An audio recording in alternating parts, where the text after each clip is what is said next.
আমাদের বিদ্যালয়ের পঞ্চম শ্রেণীর ছাত্র। তোমার নাম কি? জুবিন মণ্ডল। ও অঙ্কের কি করেছে? এটা শেপ বুক করেছে। দেখো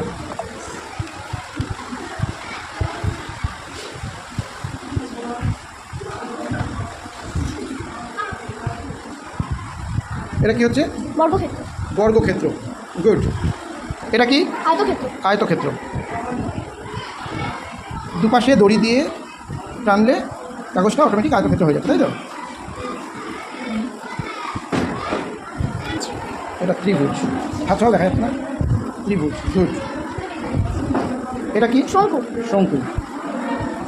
তৈরি করো। বাহ, শঙ্কু। এটা কি? ফাঁপা চোঙ। তৈরি করো। Very good. ফাঁপা চোঙ। এগুলো কি দেখে তৈরি করেছো? সত্যি নিজে থেকে তৈরি করেছো? আচ্ছা, আর কি আছে বের করো। আর কিছু নেই। গুড।